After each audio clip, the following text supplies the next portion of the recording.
সব সাংস্কৃতিক অনুষ্ঠানে কি মুসলমানের সংস্কৃতি? বাদ্যযন্ত্র, নাচানাচি, অশ্লীল গান বাজনা, এগুলো কি মুসলমানের সংস্কৃতি হতে পারে?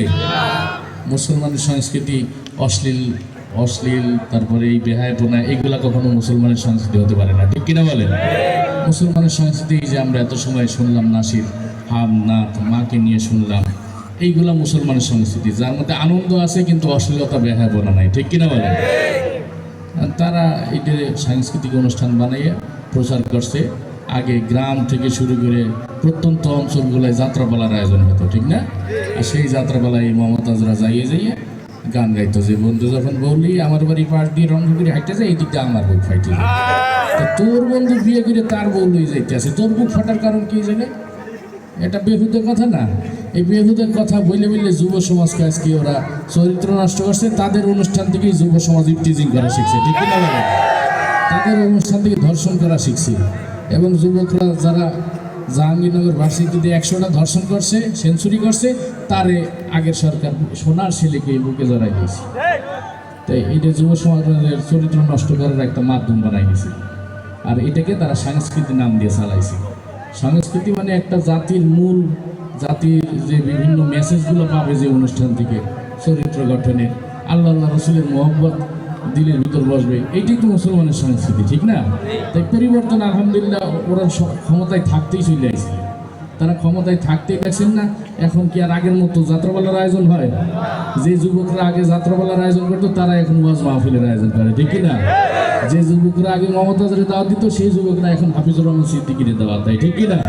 এইভাবেই পরিবর্তন হয়েছে। যখন মমতাজরা দেখছে যে কি রে মঞ্চ সব হুজুরটা দখল হয়ে গেছে, আমাকে মার্কেট তো ডাউন হয়ে গেছে, হুজুরটা আমাকে পেটে লাথি মেরে দিয়েছে, এখন তো আমার একটু হুজুর সাজা দরকার। মমতাজ সংসদে খাড়াই গেছিল, মানুষ সুইকার আমিও সিয়াসিতার হাদিস পাই। এখন মানুষ সচেতন হয়ে গেছে, কেটা যে সিয়াসিতার আলেম আর কেটা বুক ফেটে যাওয়া আলেম আমরা এখন ভালো করেই বুঝি, ঠিক কিনা বলে? তো তাদেরকে আর সুযোগ দেওয়া যাবে না। আমরা যদি সাংস্কৃতিক অনুষ্ঠান ওয়াজ মাহফিল কমাই দিই, তাদের যাত্রাপালার আয়োজন বাড়তে থাকবে। এই কারণে বেশি বেশি যাত্রাপালার আয়োজন বন্ধ করার জন্য বেশি বেশি সাংস্কৃতিক অনুষ্ঠানের আয়োজন করতে হবে, ঠিক কিনা? ইসলামী সাংস্কৃতিক অনুষ্ঠান, এতে যুব সমাজ বুঝবে যে না, ইসলামের মধ্যে আনন্দ বিনোদন আছে, সুতরাং আমার আর অশ্লীল বিনোদনের দিকে যাওয়ার দরকার নাই, ঠিক আছে না?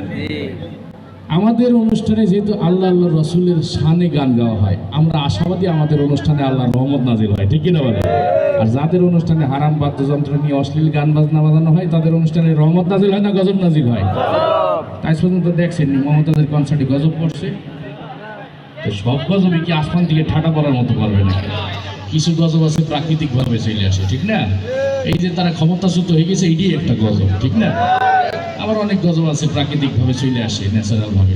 উদাহরণস্বরূপ এই যে এই ধরনের মঞ্চে ওরা গান বাজনা করে, ওইরকম একটা মঞ্চে তারা গেছে গান বলতে। তাদের গান গাওয়ার সিস্টেম হলো যে মূল বয়াতি যে শিল্পী গান গায় তার কাছে থেকে হারমোনিয়াম, পাশে একজন ঢোল বাজায় আর এক পাশে একজন তবলা বাজায়। এখন রীতিমতো গান বলতে গেছে, এখন যার কাছে হারমোনিয়াম যে শিল্পী, সে গান শুরু করবে, ঠিক ওই সময় তার টয়লেটে চাপ দিছে।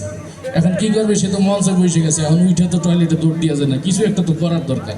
তো কোনো উপায় না দেখে হারমোনিয়াম বাজাচ্ছে আর সুরে সুরে বলতেছে।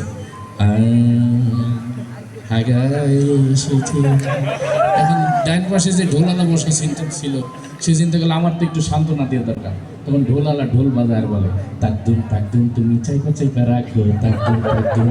এখন বাম পাশে যে তবলালা ছিল সে চিন্তা করলে আমারও তো একটু সান্ত্বনা দিয়ে দরকার, তখন তবলালা তবলা বাজায় আর বলে তেরে কেটে তা চেপে চেপে রাখ, তেরে কেটে তা চেপে চেপে রাখ।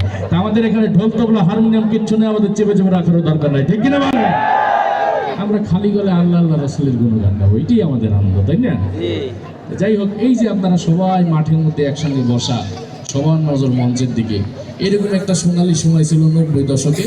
আমরা গ্রামে সব পোলাপান শুক্রবারে একসঙ্গে যাই উঠানে বসতাম, আর যার বাড়ি টেলিভিশন আছে টেলিভিশন চালাই দিয়ে আমরা ওই আলিফ লাইলা সিন্দাবাদ এইগুলো দেখতাম, তাই না? তো তখন একটা সোনালী সময় ছিল যে টেলিভিশনে এত অশ্লীলতা ছিল না, সামাজিক যে অনুষ্ঠানগুলো হতো পরিবার নিয়ে পাড়ার সবাই মিলে একসঙ্গে উপভোগ করা যেত। কিন্তু এখন যে পরিবেশ টেলিভিশনের, পরিবারের সদস্যদের নিয়ে টেলিভিশনের সামনে বসার সুযোগ নাই, ঠিক না? তো ওই সময় চ্যানেলও ছিল একটা বিটিভি, আর কোনো চ্যানেল ছিল না, তাও ছিল সাদা কালো, তাও একটু পরবার ঝিরঝির করতো, একজনকে আবার বাসের আগে উঠে দিতাম, লাইটে সিরিয়ে আবার ঠিক করতো, এই একটা অবস্থা ছিল। কিন্তু একটা আনন্দ ছিল যে সবাই মিলে উপভোগ করতে পারতাম। কিন্তু যখনই এই বহিরাগত চ্যানেল আসা শুরু করলো, স্যাটেলাইট চ্যানেল আসা শুরু করলো, টেলিভিশনগুলো রঙিন হলো, আস্তে আস্তে অশ্লীলতাও প্রবেশ করলো, আস্তে আস্তে এমন অশ্লীলতা আসলে যে এখন পরিবার নিয়ে টেলিভিশনের সামনে বসা যায় না, ঠিক কি না? বিশেষ করে ভারতীয় যে চ্যানেলগুলো আছে, স্টার জলসা, জি বাংলা, ওই চ্যানেলগুলো আমাদের শহর থেকে গ্রামের মা বোনেরা পর্যন্ত এমন খুশুখুজুর সাথে দেখে, ওইরকম খুশুখুজুর সাথে 2 রাকাত নামাজ পড়লে রাবি অবস্থা হয়ে যেত, ঠিক না? একদিন সকালে দেখি আমার এক চাষি কাঁদতে আছে, আমি বললাম যে চাষি কান্দেন কেন, সমস্যা কি, বাচ্চার অসুখ হয়েছে? বলেন না। তাহলে কি চাষার সাথে ঝগড়া হয়েছে? তাও না। আত্মীয় স্বজন কেউ মারা গেছে? তাও না। তাহলে কান্দেন কেন, সমস্যাটা কি? কাল রাতে কটকটি কি মাইটা বাড়ছিল, মানে রাইতে যে সিরিয়াল দেখছে আর ইফেক্ট তার সকালবেলা দিনের ভিতরে বেড়ে গেছে, আর খাওয়া দাওয়া বাদ দিয়ে কাঁদতে আছে, এই আর কি অবস্থা। আবার এই যে আমাদের দেশের চ্যানেলগুলো যে টক শোগুলো হয়, আজ পর্যন্ত টক শোতে কোনো ফাইসালা দেখছেন?